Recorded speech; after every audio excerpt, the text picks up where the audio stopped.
की मंच पर उपस्थित युवा मोर्चाના प्रदेश अध्यक्ष श्री महामंत्री श्री भारतीय जनता पार्टीના प्रदेशના महामंत्री श्रीमान शंकरभाई तथा उपस्थित सौ वाला कार्यकर्ता बंधु भगिनी,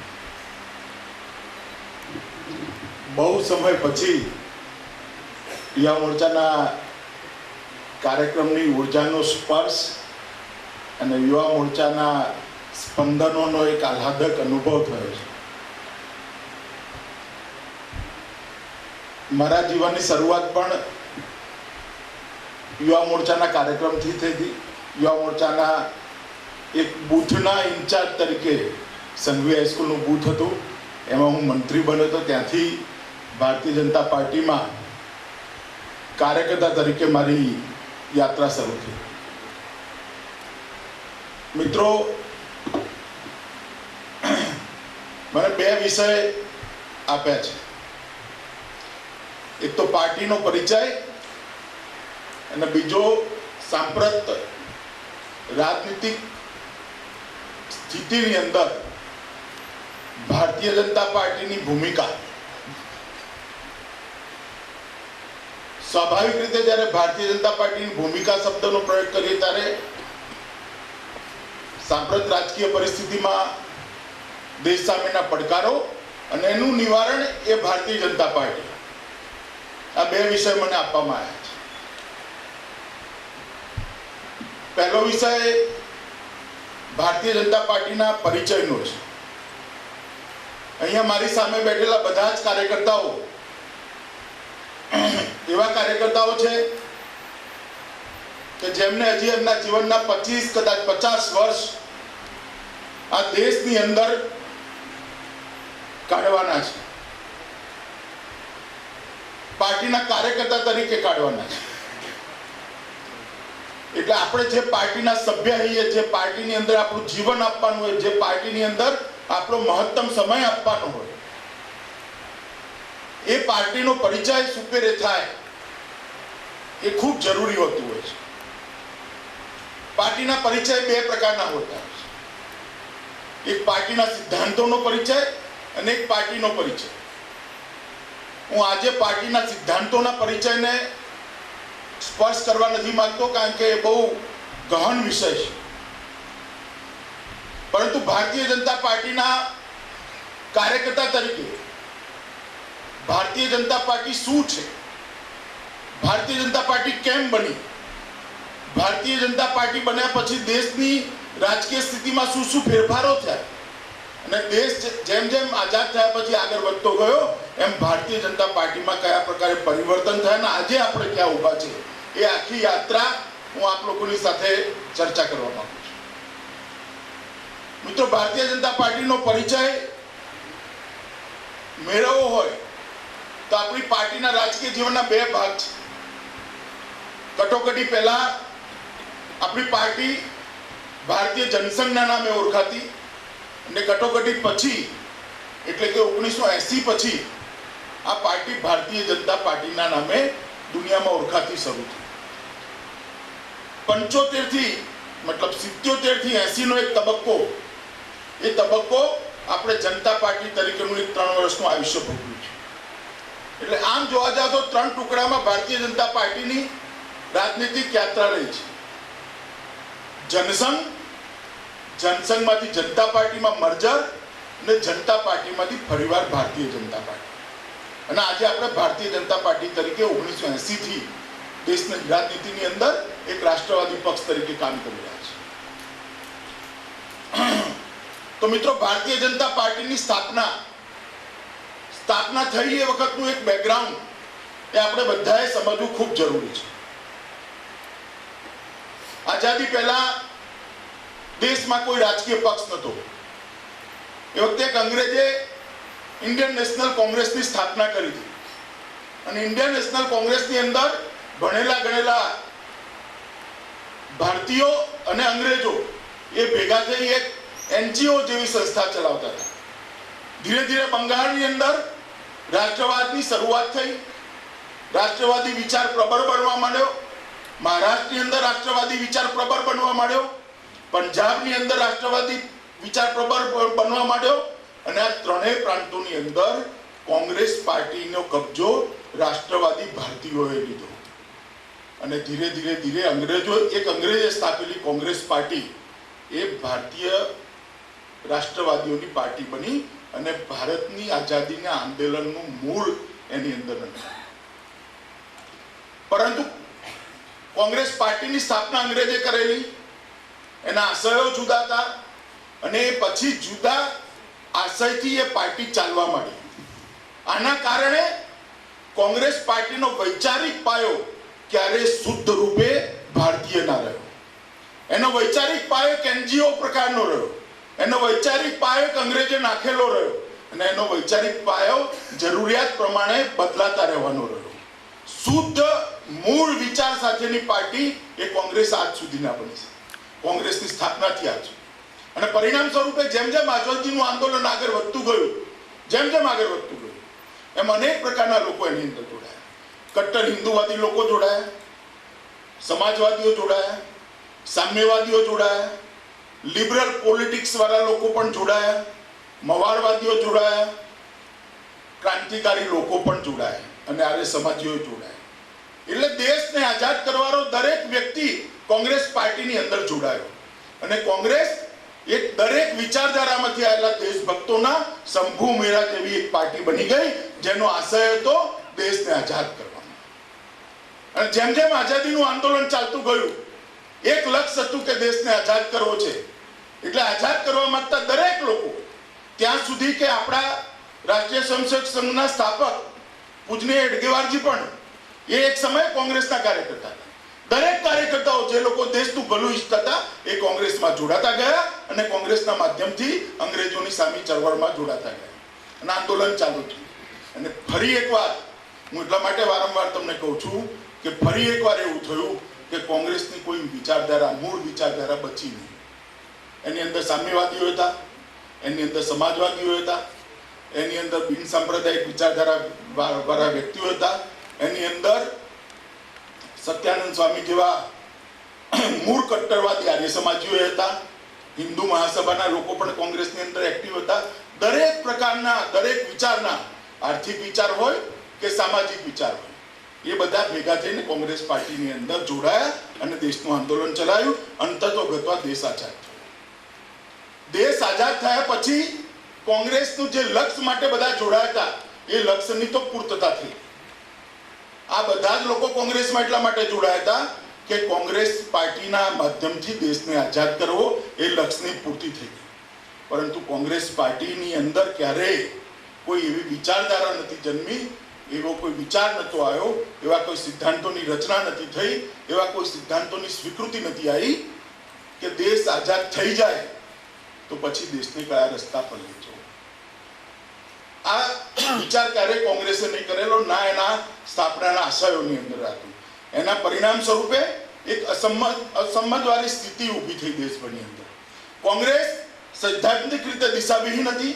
એક બીજી પાર્ટીથી કોમ્યુનિસ્ટ પાર્ટી, જે આ દેશની અંદર ક્યારેય સ્વીકૃત ના બની શકે એ રીતની પાર્ટીથી, આ બે પાર્ટીની વચ્ચે દેશની રાજકીય સ્થિતિ આગળ ચાલવા માંડી.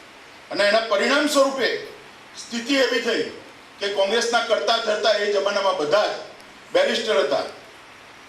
પશ્ચિમના દેશોની અંદર બેરિસ્ટરની ડિગ્રી લીધેલા લોકો હતા. અંગ્રેજોના દેશમાં જઈને ભણ્યા આવેલા, પાશ્ચાત્ય અસરથી જબરજસ્ત રંગાયેલા લોકોના હાથમાં કોંગ્રેસ પાર્ટી. એટલે દેશ આઝાદ થતાની સાથે જ દેશની જે નીતિઓ બની, એ નીતિઓ તો બની ભારત દેશની, પણ એનું મૂળ હતું પશ્ચિમના દેશોની અંદર, જે અહીંની સમસ્યાઓ જોડે જરાય સુસંગત નહોતું. અને એક વિકૃત શરૂઆત દેશના વિકાસની જો થઈ હોય તો એ કોંગ્રેસ પાર્ટીના લીધે. કેટલા એવા નેતાઓ હતા જે અંગ્રેજી સિવાય કોઈ ભાષામાં ભાષણ પણ નતા આપી શકતા. કેટલા એવા નેતાઓ હતા જેમનું અર્થદર્શન પશ્ચિમના અર્થદર્શન સિવાય કોઈ એક ફૂલસ્ટોપ કોમા પણ, એક પૂર્ણવિરામ, અલ્પવિરામ પણ ઉમેરી શકે એમ નહોતું. કેટલા એવા નેતાઓ હતા કે આ દેશની કૃષિની સમસ્યાઓની જેમને જાણકારી જ નથી, અને એ લોકો આ દેશનું નીતિ નિર્ધારણ કરવા બેઠા. અને પરિણામ સ્વરૂપે દેશની અંદર એક ખોટી શરૂઆત નીતિ નિર્ધારણની થઈ. કેટલાક મનીષીઓએ આ સ્થિતિને બરોબર ઓળખી લીધી. ખાસ કરીને રાષ્ટ્રીય સ્વયંસેવક સંઘના એ વખતના કરતા ધરતા જે આપણા નેતાઓ હતા એમને આ પરિસ્થિતિને ઓળખી કે દેશનો પાયો, દેશની નીતિઓનો પાયો અને દેશના વિકાસનો પાયો ખોટો નંખાઈ રહ્યો છે. ડોક્ટર શ્યામાપ્રસાદ મુખર્જી જે પોતે આઝાદી પછીની પહેલી બહુપક્ષીય સરકાર બની, સર્વપક્ષીય સરકાર બની, એની અંદર ઉદ્યોગ મંત્રી હતા, એમને પણ કેબિનેટમાં રહીને જાણી લીધું કે પાયો ખોટો નંખાઈ રહ્યો છે. અને એ વખતે સમગ્ર રાષ્ટ્રવાદી પરિબળો, સમગ્ર આ દેશને પોતાનો માનવાળા પરિબળો, આ દેશની માટીની સુગંધથી, આ દેશના સંસ્કારોથી સિંચિત થયેલા લોકોના મનમાં એક પ્રશ્ન ચિહ્ન ઉભો થયો કે ભારતીય લોકોનું પ્રતિનિધિત્વ કરવાની પાર્ટી કઈ? ભારતીય વિચારના આધાર પર આ દેશ ચાલવો જોઈએ એવું માનવાળી પાર્ટી કઈ? ભારતીય વિચારના આધાર પર આ દેશની નીતિઓ ઘડાવી જોઈએ એવી પાર્ટી કઈ? તેમાં જવાબની અંદર મોટું શૂન્ય આવતું હતું. એવા લોકો ભેગા થયા અને પછી નક્કી થયું કે કેવો પક્ષ બનાવવો જોઈએ, જે પક્ષ આ માટીની સુગંધમાંથી ઉભો થયો હોય, આ માટીના સંસ્કારોમાંથી ઉભો થયો હોય અને અહીંની જરૂરતના આધાર પર આ દેશની નીતિઓ ઘડી અહીંની પ્રશ્નોની ઉકેલ લાવવા માટે એના જોડે એ પ્રકારની વિવેક બુદ્ધિ હોય એવા લોકોને એક પક્ષ બનાવવાનું નક્કી થયું અને એમાંથી ભારતીય જનસંઘની સ્થાપના થઈ અને ભારતીય જનસંઘની શરૂઆત થઈ. એ પહેલા એક ઘટના બની ગઈ હતી, ગાંધી હત્યા થઈ. બિલકુલ ખોટી રીતે ગાંધી હત્યાની અંદર રાષ્ટ્રીય સ્વયંસેવક સંઘને એક સંસ્થા તરીકે સંડોવવામાં આવ્યો, સંઘ ઉપર પ્રતિબંધ લગાવવામાં આવ્યો. હજારો સંઘના સ્વયંસેવકોએ જુદા જુદા કોંગ્રેસના કાર્યકર્તાઓ અને જુદા જુદા સંસદ સભ્યોનો સંપર્ક કર્યો કે તમે આ મુદ્દો સંસદની અંદર ઉઠાવો. કોઈ તૈયાર નહીં. સમગ્ર દેશની સંસદ રાષ્ટ્રીય સ્વયંસેવક સંઘ જેવા દેશભક્ત સંગઠન પર પ્રતિબંધ લાગ્યો, સમગ્ર દેશની સંસદ ચૂપ રહી. આ ઘટનાએ કેટલાય લોકોની ઊંઘ ઉડાવી દીધી. શું દેશમાં એક પણ એવો રાષ્ટ્રવાદી સંસદ સભ્ય નથી જે આ પ્રશ્નને ઉઠાવી શકે? દેશમાં એવો એક પણ સાચું જોવાવાળો, દૃષ્ટિવાળો, વિઝનવાળો વ્યક્તિ નથી દેશની સંસદમાં જેનો વિરોધ કરી શકે? અને આ પણ આપણા પક્ષની સ્થાપનામાં મૂળ ઘટનાઓમાં જોડાયું અને પરિણામ સ્વરૂપે ભારતીય જનસંઘની સ્થાપના થઈ. ડોક્ટર શ્યામાપ્રસાદ મુખર્જી ડોક્ટર સાહેબને મળ્યા, પરમ પૂજ્ય સંચાલકજી જોડે ચર્ચા કરી. આ બધા જ પરિસ્થિતિઓની ચર્ચા થયા પછી એક નિર્ણય થયો કે સંઘના કેટલાક નિષ્ઠાવાન પ્રચારકો ડોક્ટર શ્યામાપ્રસાદ મુખર્જીની જોડે જોડવા અને એમાંથી એક પક્ષની સ્થાપના કરી. એના પરિણામ સ્વરૂપે શ્રીમાન કુશાભાઉ ઠાકરે, સુંદરસિંહ ભંડારી, ભાઈ મહાવીર, નાનાજી દેશમુખ, અટલ બિહારી વાજપેયી, લાલકૃષ્ણ અડવાણી, આ બધા જ લોકોને ભારતીય જનસંઘની સ્થાપના માટે શ્યામાપ્રસાદજીની જોડે જોડવામાં આવ્યા અને ભારતીય જનસંઘની સ્થાપના થઈ. જ્યારે ભારતીય જનસંઘની સ્થાપના થઈ એ વખતે કોઈના મનમાં સત્તા આવશે એવી કલ્પના જ નહોતી, કારણ કે કોંગ્રેસનો સુરત સોરે કરાય તપતો હતો.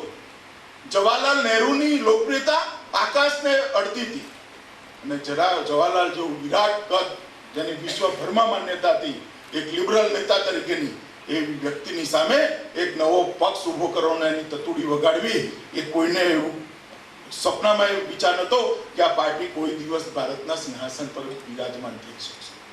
પરંતુ આશા એક હતો કે મૂળ વિચારોનો પ્રચાર કરો, રાષ્ટ્રવાદી વિચારધારાનો પ્રચાર કરો અને રાષ્ટ્રવાદી વિચારધારાને લોકોની અંદર લોકપ્રિય બનાવી એક દબાણ ઊભું કરવું અને દબાણના આધાર પર સંસદની જે નીતિ નિર્ધારણની પ્રક્રિયા છે એની અંદર રાષ્ટ્રવાદી નીતિઓને ઇન્ક્લુડ કરાવી, એને જોડવી અને એના આધાર પર દેશની નવી અર્થનીતિ નક્કી થાય. તો કઈ રીતે થાય? આ દેશની માટીની સુગંધ અને આ દેશની સમસ્યાઓને નિવારણવાળી અર્થનીતિ નક્કી થાય. આ દેશની કૃષિ નીતિ નક્કી થાય તો જ્યાં 7 મહિના બરફ પડે છે એવા પશ્ચિમના દેશોના આધાર પર ના થાય, જ્યાં આગળ ત્રણેય પાક લઈ શકાય એવી સુજલામ સુફલામ ધરતીના આધાર પર થાય. એ પ્રકારના વિચારોથી ભારતીય જનસંઘની સ્થાપના થઈ હતી અને દરેક બિંદુ પર શરૂઆતથી ભારતીય જનતા પાર્ટીએ પોતાની નીતિઓ બનાવી. ફરી કોઈ વાર કંઈક વિષય હશે ત્યારે એના વિશે વાત કરીશું. પણ આપણી પાર્ટીની સ્થાપના વખતથી આપણી અર્થનીતિ બહુ સ્પષ્ટ છે, આપણી કૃષિ નીતિ બહુ સ્પષ્ટ છે, આપણી વિદેશ નીતિ બહુ સ્પષ્ટ છે, આપણી વ્યાપાર નીતિ પણ બહુ સ્પષ્ટ છે. એ પાર્ટીની સ્થાપનાથી આજ સુધી અક્ષુણ્ણ રીતે કોઈ પણ બદલાવ વગર એની એ નીતિને ભારતીય જનતા પાર્ટી અનુસરણ કરી રહી છે. એ મનીષીઓએ એ વખતે વિઝ્યુલાઇઝ કર્યું હતું, એમને સમજ પડતી હતી કે 2025માં શું થશે, 2000માં શું થશે, 2050માં શું થશે અને દેશની સમસ્યા શું છે અને એનું નિવારણ શેમાં પડેલું છે. આજ પણ એ નીતિ કાલબાહ્ય નથી થઈ, આટલા વર્ષ થયા છતાં કાલબાહ્ય નથી થઈ. આજ પણ એટલી જ સાંપ્રત છે જેટલી એ વખતે સાંપ્રત હતી. આટલા ઊંડા વિચાર પછી આપણી પાર્ટીની સ્થાપના થઈ. પંચનિષ્ઠા અને એકાત્મ માનવવાદ એના વૈચારિક તત્વાધાન પર આ પાર્ટીને ઊભી કરવાનું નક્કી કરવામાં આવ્યું અને એના આધાર પર આપણી પાર્ટીની સ્થાપના. મિત્રો, કોઈ પણ પાર્ટીની સ્થાપના થાય એનો પરિચય પાર્ટી કેવી છે અને પાર્ટી ભવિષ્યમાં શું કરશે એ મુખ્યત્વે 3 બાબતોથી થતો હોય છે. એક તો એના સિદ્ધાંતો, એના નેતાઓ અને એમનું કર્તૃત્વ, અને ત્રીજું પાર્ટીના કાર્યક્રમો. આ 3 વાતના આધાર પર પરિચય પાર્ટીનો સંપૂર્ણ જનમાનસ પર થઈ જતો હોય છે. પાર્ટીનો વિસ્તાર, પાર્ટીનો વિકાસ, પાર્ટીની અંદર જોડાતા લોકો, આ બધી જ આવન જાવન વાળી પ્રક્રિયા છે. લોકોને પાર્ટીની ઓળખ આ 3 વાતોથી થતી હોય છે અને એટલા માટે શરૂઆતથી આપણી પાર્ટી આ 3 બાબતમાં ખૂબ આગ્રહી છે અને આ 3 બાબતોનો આપણી પાર્ટીએ ખૂબ ઊંડો વિચાર કર્યા પછી આટલા વર્ષની એક મોટી શાખ બહુપક્ષીય શાસન પ્રણાલીની અંદર આપણે ઊભી કરી શકીએ. પાર્ટીના સિદ્ધાંતોને જ્યાં સુધી લાગે વળગે છે ત્યાં સુધી હું બહુ ડિટેલમાં નથી જતો, પણ શુદ્ધ રૂપે મૂળ ભારતીય વિચાર એ આપણી પાર્ટીનો મૂળ સિદ્ધાંત છે.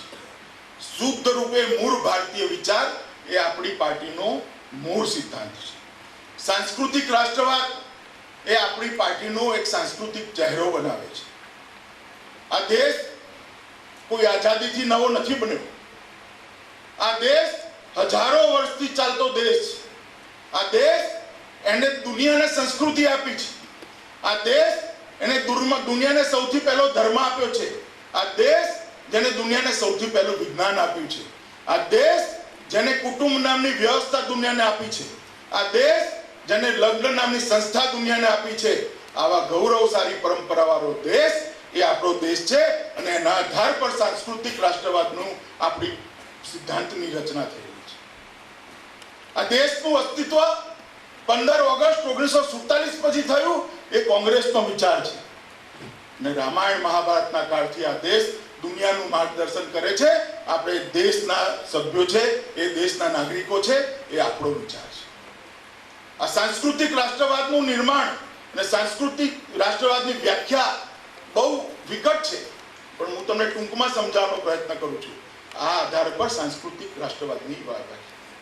જ્યાં સુધી અર્થદર્શનનો સવાલ હતો ત્યાં સુધી મૂળ હિન્દુ અર્થદર્શન ઘણું કોમ્પ્લેક્સ છે. એને સમજવું બહુ અઘરું છે અને એનું સરળીકરણ ના થાય તો પાર્ટીની નીતિ તરીકે આપણે એને અપનાવી ના શકીએ. એટલે એના સરળીકરણની જવાબદારી વખતે આદરણીય દીનદયાળ ઉપાધ્યાયજી પર નાખવામાં આવી અને દીનદયાળ ઉપાધ્યાયજીને જો ઓળખવા હોય તો ખરેખર એકાત્મ માનવ દર્શન વાંચવું પડે. કદાચ આપણી પાર્ટીમાં જે કોઈ અત્યારે બધા જ નેતાઓ છે, બધા નેતાઓ ભેગા થઈને 100 વર્ષ સુધી ચિંતન કરે તો એકાત્મ માનવવાદ ના બની શકે. એટલું જ કામ એક વ્યક્તિએ 4 વર્ષની અંદર કરીને પાર્ટીનું આર્થિક ચિંતન એકાત્મ માનવવાદની દૃષ્ટિથી લોકોની સમક્ષ રજૂ કર્યું.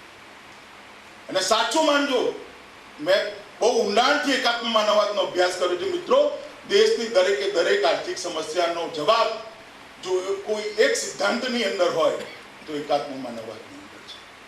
અને ગુજરાતની અંદર જે પરિણામો દેખાતા હોય, સર્વાંગીણ વિકાસ દેખાતો હોય, જ્યાં વિકાસની જરૂરિયાત છે ત્યાં વિકાસ પહોંચ્યો હોય, એ સાગર કિનારો હોય કે જંગલમાં રહેતો વનવાસી હોય કે પહાડ પર રહેતો ગિરિજન હોય, દરેક જગ્યાએ વિકાસ પહોંચે છે. એનું કારણ આ સરકાર એકાત્મ માનવ દર્શનના ચિંતન પર ચાલે છે.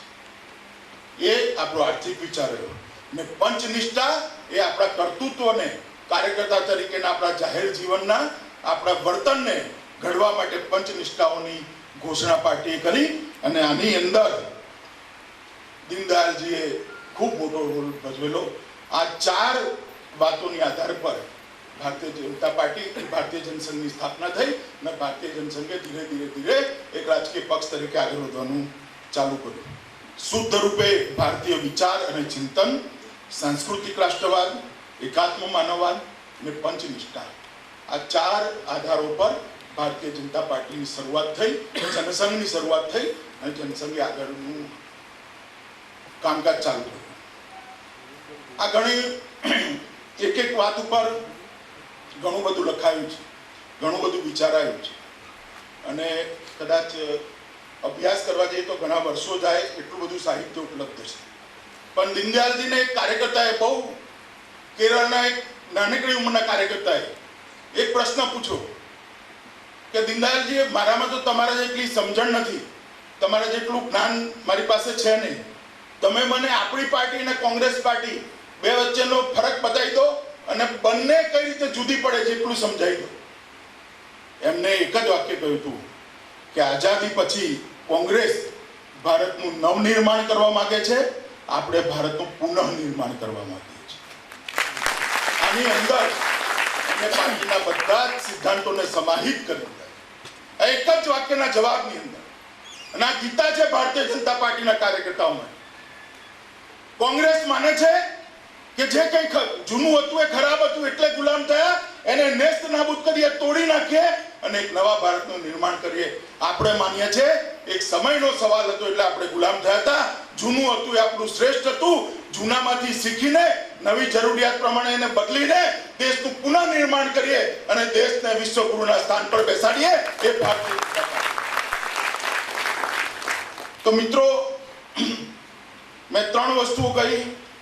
પાર્ટીના સિદ્ધાંતો, એટલે આટલા આદર્શ સિદ્ધાંતો પાર્ટીએ બનાવ્યા છે અને એના આધાર પર આપણી પાર્ટી ચાલે છે.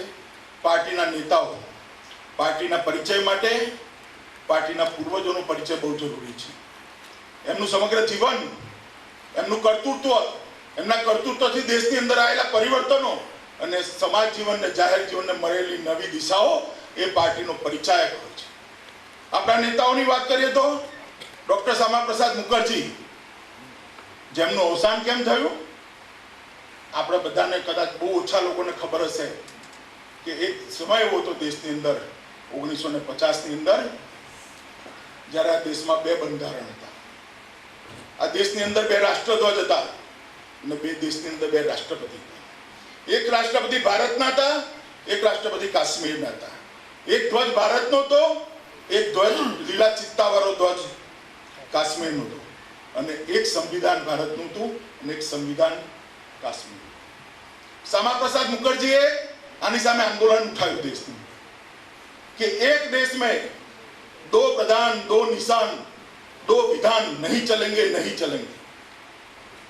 2 વડાપ્રધાન ના ચાલે, 2 ધ્વજ ના ચાલે, નિશાન એટલે ધ્વજ અને 2 વિધાન એટલે સંવિધાન ના ચાલે. આ મુદ્દો લઈને એમનું આંદોલન ઉપાડ્યું. આપણે પંજાબથી કાશ્મીરમાં એન્ટ્રી કરી એટલે પાસપોર્ટ આપવો પડતો હતો. જેમ અત્યારે તમે ચીન જાઓ એટલે પાસપોર્ટ આપવો પડે ને એરપોર્ટ પર, એમ કાશ્મીરની એન્ટ્રી પર એ વખતે પાસપોર્ટ આપવો પડતો હતો. આની સામે સમગ્ર ભારતીય જનસંઘના કાર્યકર્તાઓએ એક મોટું આંદોલન ઉપાડ્યું, જેનું નેતૃત્વ શ્યામાપ્રસાદ મુખર્જીએ કર્યું અને એમને કાશ્મીરી સરકારે જેલમાં પૂર્યા અને ત્યાં હત્યા થઈ. આ આપણા પહેલા અધ્યક્ષનો પરિચય છે.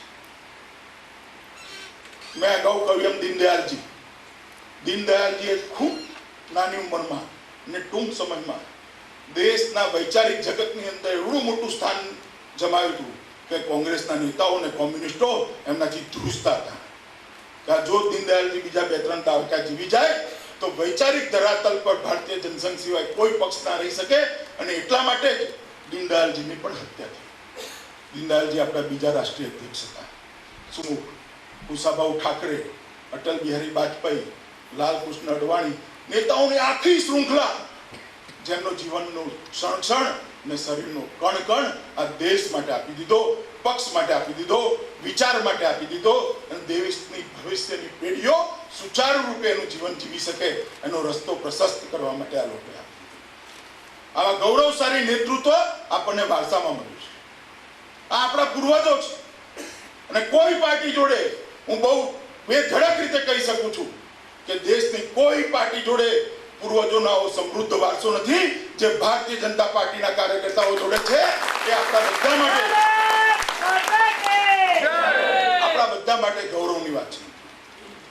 હું હમણાં ઉત્તર પ્રદેશ ગયો અને ઉત્તર પ્રદેશમાં મહુ જિલ્લો છે ત્યાં ગયો.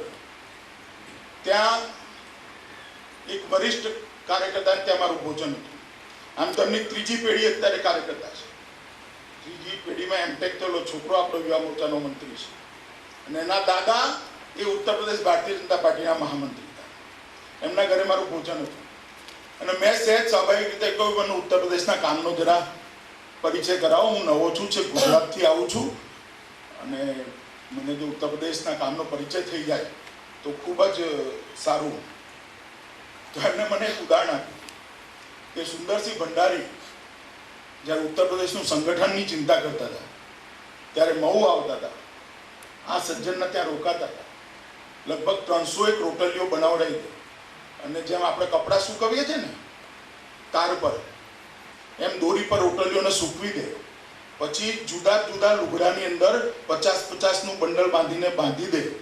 મહુથી સાયકલ ભાડે કરે અને 60 ગામોનો પ્રવાસ દર મહિને કરતા હતા સાયકલ પર. અને જોડે જે રોટલીઓ હોય એટલા માટે સૂકવીને રાખતા હતા કે કોઈ ગામમાં જમવાનું ના મળે તો રોટલી પાણીમાં બોરીને ખાઈ લેતા. એમની નજરે જોયેલી વસ્તુ છે ને એમના ઘરે અનેક વાર આવી રોટલીઓ બની છે. જ્યારે આપણે અત્યારે કામ કરીએ છીએ ત્યારે આપણા સંજ્ઞાનમાં આપણા માનસ પટલની અંદર આ વસ્તુ સ્પષ્ટ રહેવી જોઈએ કે કેવા તપસ્વીઓએ ઊભી કરેલી કામની આપણે આગળ વધારવાનું છે. હું એવું નથી કહેતો તમે આવો પ્રવાસ કરો, પણ એટલું મનમાં ચોક્કસ રાખજો કે જે મંચ ઉપર બેઠા છો એ મંચની ઈંટ આટલી પવિત્ર છે, આટલી ત્યાગવાળી છે અને દેશ માટે જીવન આપવાનું છે. આટલું તમે નક્કી મનમાં રાખજો. એ મંચને કોઈ દિવસ અપમાન થાય પરિસ્થિતિ ભારતીય જનતા યુવા મોરચાનો કાર્યકર્તા ના કરે, કારણ કે એની અંદર કુશાભાઉ ઠાકરેના હાડકા પાયા તરીકે પડેલા છે. અંદર સુંદરસિંહ ભંડારીનું જીવન એના પાયા તરીકે પડેલું છે. નાનાજી દેશમુખનું સમગ્ર જીવન એ ભારતીય જનતા પાર્ટીને ભારતીય જનસંઘને વધારવામાં વપરાય. આપણા બધા પર યાદ રહ્યું. તમારાથી કેટલા લોકોએ નાથા કાકાની સાથે કામ કર્યું છે મને ખબર નથી, અમારી પેઢીને તો નાથા કાકા જોડે કામ કરવાનો અનુભવ મળ્યો છે. ગુજરાતનો એક તાલુકો એવો નહીં હોય જેમાં નાથા કાકાએ 200 થી ઓછા પરિવારોની અંદર ભોજન કર્યું છે. કેટલો પ્રવાસ કર્યો છે એનો વિચાર કરજો તમે.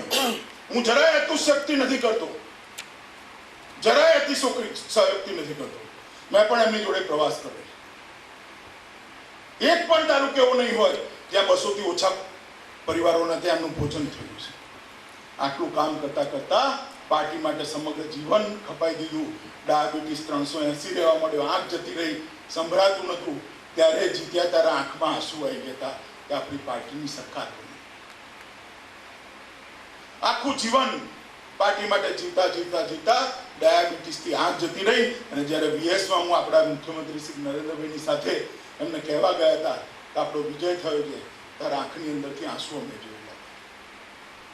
આ પ્રકારના કાર્યકર્તાઓના તપ ઉપર આપણે પાર્ટી બનાવી છે અને પાર્ટીને આગળ લઈ જવાની જવાબદારી તમારા બધા જુવાનીઓની છે. તો પહેલા સિદ્ધાંતોની વાત કરી, નેતાઓની વાત કરી અને હવે કાર્યકર્તાઓ. સમય કેટલો બચેલો ભાઈ? પરિચાયક હોય છે અને કાર્યક્રમોથી પાર્ટીની વિચારધારા અને પાર્ટીની દિશાનો પરિચય પ્રજાને થતો હોય છે.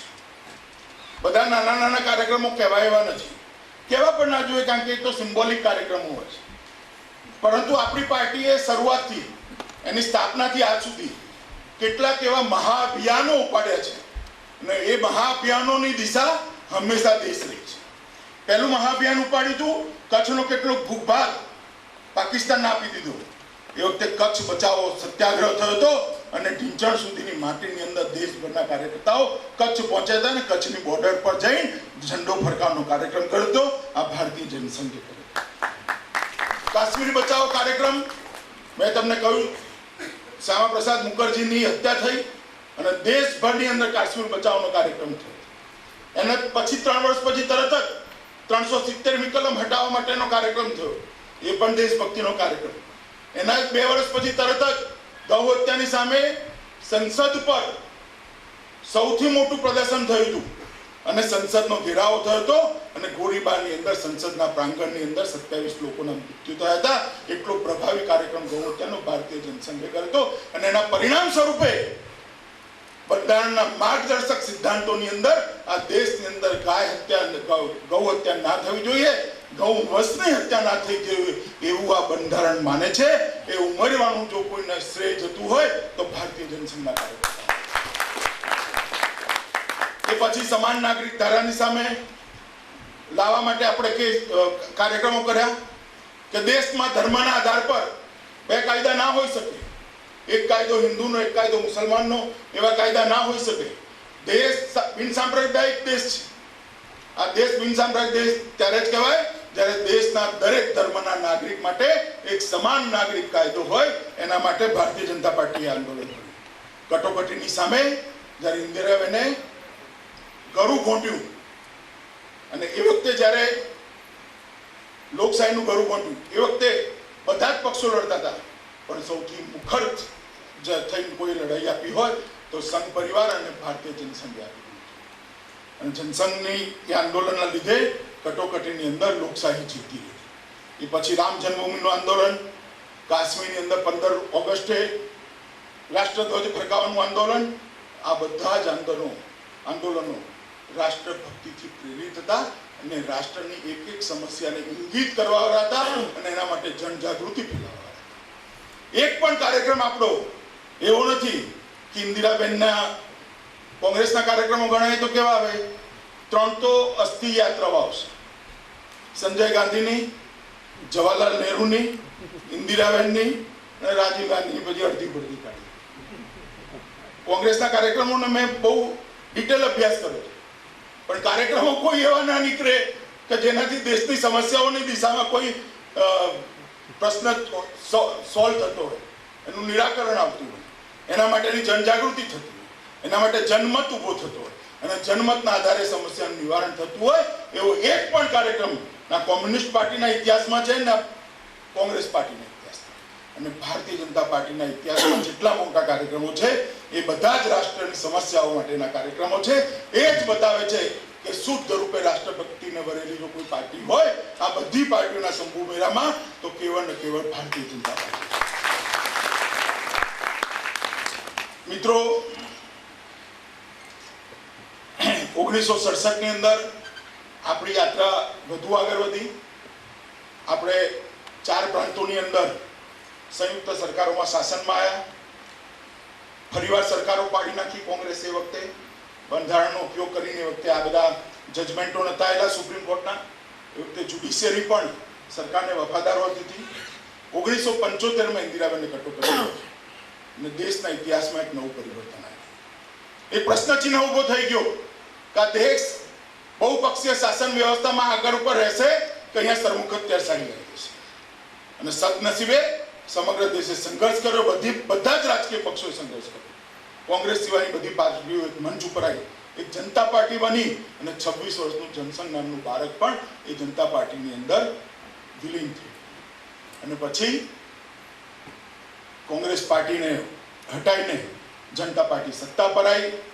1980માં અંતરકલહથી સરકાર તૂટી પડી અને 1980માં જ RSS સાથેના ભારતીય જનસંઘના કાર્યકર્તાઓના સંબંધને મુદ્દો બનાવીને આપણને જનતા પાર્ટીમાંથી છૂટા કરવામાં આવ્યા અને ભારતીય જનતા પાર્ટીની 6 એપ્રિલ 1980ના દિવસે સ્થાપના થઈ અને 1980થી આપણે ભારતીય જનતા પાર્ટી તરીકેની આપણી રાજકીય યાત્રા મિત્રો શરૂ કરી. 1980 પછીની યાત્રામાં અનેક પડાવો આવ્યા છે. ક્યારેક આપણી પાર્ટીની 2 સીટો થઈ, ક્યારેક 60 થઈ, ક્યારેક 98 થઈ, પછી 181 થઈ. સરકારમાં આવ્યા, NDAની સરકાર બની, એકમતથી હારી ગયા. ફરીવાર સરકાર બની, ફરીવાર આપણે 5 વર્ષ સરકાર ચલાવી. અણુબોમ્બનો વિસ્ફોટ કરવાથી માંડી, કારગિલના યુદ્ધ વિજયથી માંડી અનેક એવા મોટા સારા કામો આપણી સરકારે ઇનિશિયેટિવ કર્યા. રોડ રોડના ઇન્ફ્રાસ્ટ્રક્ચર કરવાના હોય, નદીઓને જોડવાનો પ્રોજેક્ટ કરવાનો હોય, 8.5% કૃષિ વિકાસ દર સિદ્ધ કરવાનો હોય, અનેક કામ. પણ અત્યારે મારો એ વિષય નથી. પણ એક સુશાસન એટલે કોને કહેવાય, આ વ્યવસ્થા મિત્રો ભારતીય જનતા પાર્ટીએ આપવાનો પ્રયત્ન કર્યો અને દેશને પરિચય કરાયો. પણ 10 વર્ષના યુપીએના શાસન પછી આ વ્યવસ્થા આજે પણ લોકો યાદ કરે છે. મિત્રો, મેં ભારતીય જનતા પાર્ટીનો પરિચય તો તમને બધાને ઘણા બધા લોકોનો હશે, પણ જનશક્તિ ભાજપની યાત્રાનો પરિચય કરાવવાનો મેં પ્રયત્ન કર્યો હતો. મને એક બીજું કામ આપવામાં આવ્યું છે કે અત્યારની સાંપ્રત પરિસ્થિતિની અંદર જે દેશની સામે પડકારો છે અને દેશની સામે જે સમસ્યાઓ છે એને ભારતીય જનતા પાર્ટી એનું નિવારણ, આ વિષય પર પણ મારે વાત કરવી એવો મને ગઈકાલે શંકરભાઈ કહ્યું છે. મિત્રો, આપણે સૌ ભારતીય જનતા પાર્ટીના કાર્યકર્તાઓ છે અને આપણા બધાનું લક્ષ્ય સ્વાભાવિક રીતે એ હોવું જોઈએ કે દેશની સમસ્યાઓનું નિવારણ થાય. દેશ એનામાં જેટલું પોટેન્શિયલ પડ્યું છે બધું જ પોટેન્શિયલ યુટિલાઇઝ કરીને દુનિયાનો નંબર 1નો દેશ, વર્ષો સુધી, હજારો વર્ષ સુધી વિશ્વગુરુના સ્થાન પર રહેલું આ દેશ ફરી એકવાર એ સ્થાન પર પહોંચે. વિશ્વભરના લોકોએ જ્ઞાન મેળવવું હોય તો અહીંયા આવવું પડે, અર્થનીતિ શીખવી હોય તો અહીંયા આવવું પડે, વિકાસ શીખવો હોય તો અહીંયા આવવું પડે, સંરક્ષણની દૃષ્ટિએ વ્યૂહાત્મક રીતે જો ચતુર થવું હોય તો ભારતમાં આવવું પડે. એવી સ્થિતિનું નિર્માણ કરવું અને એવા ભારતનું નિર્માણ કરવું એ ભારતીય જનતા પાર્ટીના દરેક કાર્યકર્તાનો મૂળ મંત્ર હોય. છેલ્લા 10 વર્ષથી આ દેશની અંદર યુપીએનું શાસન ચાલે છે અને 10 વર્ષના યુપીએના શાસનમાં પહેલા 4 વર્ષ તો ગોટાળા કરતા કેમ કંઈ ખબર ના પડી, પણ યુપીએ 2ના શાસનથી ખબર પડવા માંડી બધાને કે આ સરકાર એ સંપૂર્ણ રીતે નિષ્ફળ સરકાર છે. અટલજીના સમયની અંદર જે મોંઘવારીનો દર હતો એના કરતા 350 ગણી મોંઘવારી, 350% ગણીની, એટલે 3.5 ગણી મોંઘવારી અત્યારે આ સરકારમાં છે અને જનતા ત્રાહિમામ પુકારી ગઈ છે. આપણે તો એક સમૃદ્ધ પ્રદેશની અંદર રહીએ છીએ. હમણાં મારો ઉત્તર પ્રદેશની અંદર ડિટેલ દોરો થયો, ડિટેલ પ્રવાસ થયો છે. કોઈકની જોડે આપણે પરિવારમાં વાત કરવા જઈએ, શું સમસ્યા છે વાત કરીએ તો કે સાહેબ 20 દિવસનો મહિનો થઈ ગયો. એટલે મને સમજણ ના પડી કે આ 20 દિવસનો મહિનો એટલે શું. એટલે મેં પૂછ્યું, બેન, મેં કોઈ સમજણ ના પડી 20 દિવસનો મહિનો એટલે શું? કે પગાર 20મી તારીખે ખલાસ થઈ જાય. મોંઘવારી એટલી વધી છે કે વ્યક્તિનો પગાર 20મી તારીખે ખલાસ થઈ જાય છે. પાછળના 10 દિવસ કેમ કાઢવા એ ગૃહિણી માટે સમસ્યા થઈ ગઈ છે. દરેક ચીજની અંદર ભાવ વધારો, દરેક ચીજની અંદર. અને એવું નથી કે ઉત્પાદન ઘટ્યું છે, એવું નથી કે ગેસ નથી, એવું નથી ચોખા નથી, ઘઉં નથી, દાળ નથી, શાકભાજી નથી. વિપુલ ઉત્પાદન અને સૌથી સારો વરસાદ થયો હોય વાત સળંગ જો 10 વર્ષ કોઈ કાઢવા હોય તો યુપીએ સરકારના છે. ને અવ્યવસ્થાના લીધે આ મોંઘવારી થઈ છે. અનાજના ભંડારો ભરેલા છે, અનાજ રોડ પર સડી જાય છે, અનાજ રેલવે સ્ટેશન પર સડી જાય છે, અનાજ ગોડાઉનમાં સડી જાય છે અને લોકો ભૂખે મરે છે. આ પ્રકારની અવ્યવસ્થા મેં મારા આટલા વર્ષના જાહેર જીવનમાં કોઈ દિવસ જોઈ નથી. ભૂતકાળની કોંગ્રેસની સરકારોમાં નથી. અને અર્થશાસ્ત્રી કહેવાતા પ્રધાનમંત્રીના રાજની અંદર મોંઘવારીથી જનતા ત્રાહિમામ થઈ ગઈ છે. મિત્રો, ભ્રષ્ટાચાર એક પછી એક કેટલા કૌભાંડો થવા માંડ્યા કે રાજકીય કાર્યકર્તાઓ પણ આગળના કૌભાંડો ભૂલવા માંડ્યા. રોજ નવું આવે એટલે આગળનું ભૂલતા જઈએ છીએ. એ CWG હોય, 2G હોય, આદર્શ કૌભાંડો હોય, હેલિકોપ્ટરનું હોય, ટેન્ક ખરીદીનો હોય, ઈસરોનું હોય, કોલગેટનું હોય, અનેક કૌભાંડો છે. અને પરિણામ સ્વરૂપે કૌભાંડ આપણને કોઠે પડી ગયા. અત્યારે ગુજરાતમાં કોઈક જગ્યાએ AK-47 માંથી ગોળીબાર થાય 2 લોકો મરી જાય તો કેવો હાહાકાર મચી જાય. મચી જાય કે ના મચી જાય? મચી જાય ને. અને કાશ્મીરમાં થાય તો કહો, નવાઈ લાગે તમને? કારણ કે કાશ્મીરની ઘટના આપણને કોઠે પડી ગઈ છે. એમાં ભ્રષ્ટાચાર પણ આપણને કોઠે પડી ગયો છે, જનતાને કોઠે પડી ગયો છે. ભારતીય જનતા પાર્ટીએ ચૂંટલો ખણીને જનતાને એ ભ્રષ્ટાચારને યાદ કરાવવો પડશે કે તમે જાગો, તમે ઊંઘો છો એટલા ભ્રષ્ટાચાર થાય છે. એ લોકોએ ભ્રષ્ટાચારને કોઠે પાડી દીધો છે. આપણે ભ્રષ્ટાચારથી જાગૃત કરવા પડશે લોકોને. એ જવાબદારી ભારતીય જનતા પાર્ટીના કાર્યકર્તાની છે અને વિશેષ કરીને બીજેવાયના કાર્યકર્તાની છે. મિત્રો 12 લાખ કરોડ રૂપિયાનો ભ્રષ્ટાચાર થયો છે. 12 લાખ કરોડ રૂપિયા. 12 લાખ કરોડ રૂપિયા કોને કહેવાય? 12 વર્ષ સુધી સમગ્ર ગુજરાત રાજ્ય ચાલે તો 12 લાખ કરોડ રૂપિયા હોય. રોડ બની જાય, રસ્તા બની જાય, લાઇટ, નિસાર, દવાખાનું, ગરીબોને અનાજ આપવાનું, આદિજાતિ કલ્યાણ, દલિત કલ્યાણ બધું જ થઈ જાય 12 લાખમાં. 12 વર્ષ સુધી એટલા રૂપિયા કોંગ્રેસે ચાલુ કરી ગયા છે અને જનતા હજી જોઈએ એટલે જાગૃત નથી થઈ. અને એનો દોષ હું કોંગ્રેસ ઉપર નથી નાખતો, એનો દોષ ભારતીય જનતા પાર્ટીના કાર્યકર્તા પર છે. લોકશાહીની અંદર વિપક્ષ તરીકેની જવાબદારી અત્યારે જનતાએ આપણને સોંપેલી છે. આપણે જનતાની ઊંઘ ઉડાડવાની જવાબદારી છે અને એટલા માટે જ સૌ કાર્યકર્તાઓએ આ મુદ્દાને છેક સુધી જનતા સુધી પહોંચાડવો પડે. ગ્રોથ રેટ 5.5%થી નીચે ગયો છે. 1980 પછી ક્યારે આ દેશનો ગ્રોથ રેટ, વિકાસ દર 5.5%થી નીચે નથી ગયો અને આ 5.5% પણ કોંગ્રેસની સ્ટાઇલ પ્રમાણે બનાવેલા છે. પણ આપણે એની મીમાંસામાં નથી પડવું. 5.5%